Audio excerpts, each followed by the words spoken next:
Hello and welcome to my YouTube channel.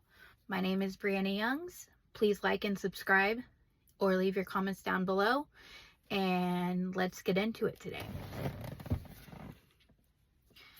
So today I'm starting off reading this book called The Two Old Women. I don't know if you could see it here. I've never read it, but I'm going to be reading it like a story here on my YouTube channel. So if you guys are interested in listening to me read, then enjoy, and if you aren't, then you don't have to watch. All right, here we go. Chapter 1. I'm gonna be looking down, but I'll try to look up and pause like if I can. So chapter 1. Hunger and cold take their toll. The air stretched tight, quiet and cold over the vast land. Tall spruce branches hung heavily, laden with snow. So I'm assuming that means like the trees are covered in snow, you know. Okay. Awaiting distant spring winds. The frosted willows seemed to tremble, kind of messed up, in the freezing temperatures. So far, it's interesting. Okay. Far off in this seemingly dismal land were bands of people dressed in furs and animal skins, huddled.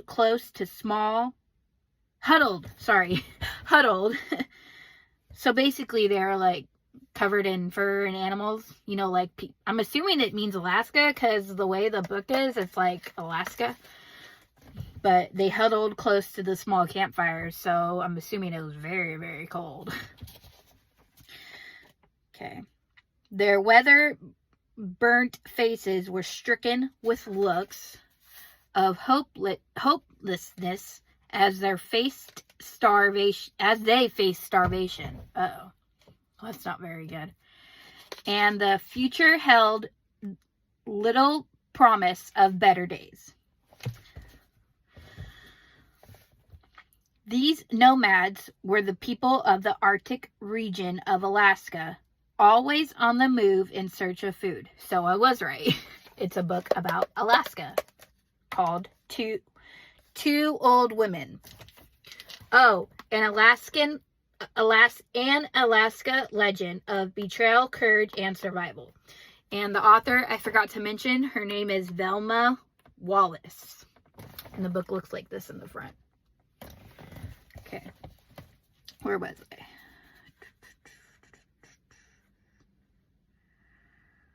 I? Where the caribou, those are like big moose. I don't know if you know that or not, but they're one of my favorite animals. And other migrating animals roamed. The people followed. But the deep cold of winter presented special problems. Uh-oh. Probably going to be like no source of food or hardships. Let's see. The moose, their favorite source of food, took refuge from the penetrating cold by staying in one place, and were difficult to find. Smaller, more accessible animals, such as rabbits and tree squirrels, could not sustain a large band such as this one. And during the cold spells, even the smaller animals either disappeared in hiding or were thinned by predators, man and animal alike. So that means they probably had to like hide to stay away from the predators, I'm assuming. So during this unusual bitter chill in the late fall, the land seemed void of life as the cold hovered menacingly. Uh-oh, gonna be very cold. During the cold, hunting required more energy than at other times. Thus, the hunters were fed first, as it was their skill on which the people depended. Yet, with so many to feed, what food they had was depleted quickly. Oh, so that means, like, what I think it means is that it basically gone fast away. Like, the food disappeared fast. Despite their best efforts, many of the women and children suffered from malnutrition. That's definitely not good when they get skinny and sick. And some would die of starvation. In this particular band were 2 old women cared for by the people for many years. Oh, so this is where 2 old women will come into play. The older woman's name was, okay, for the love of me, I cannot pronounce this, so if I try, I'll try my best, but if I get it wrong, don't come at me. I'm just trying my best. Chizdigyat. I don't know, that was one of the old woman's name. For she reminded her parents of a chickadee bird when she was born. Well, at least I got chickadee right. The other woman's name was Sa, meaning star. At least I got that right. Because at the time of her birth, her mother had been looking at the fall night sky, concentrating on the distant stars to take her mind away from the painful labor contractions. The chief would instruct the younger men to set up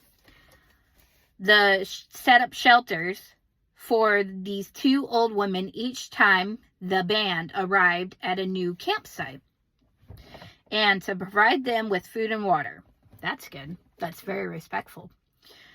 The younger women pulled the 2 elder women's possessions from one camp to the next, and in turn, the old women would tanned animal skins for those who helped them. Already in on page 4, so this is definitely understanding and very good so far. The arrangement worked well. However, the 2 old women shared a character flaw unusual for people of those times. This sounds interesting. Constantly, they complained of aches and pains, and they carried walking sticks to attest to their handicaps. Poor women.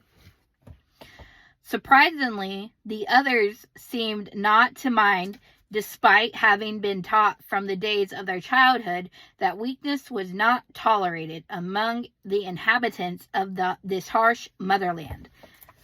Whoa. Yet, no one reprimanded the 2 women, and they continued to travel with the stronger ones until one fateful day.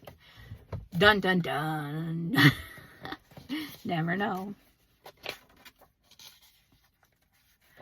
On that day, something more than the cold hung in the air as the people gathered around their few flickering fires and listened to the chief.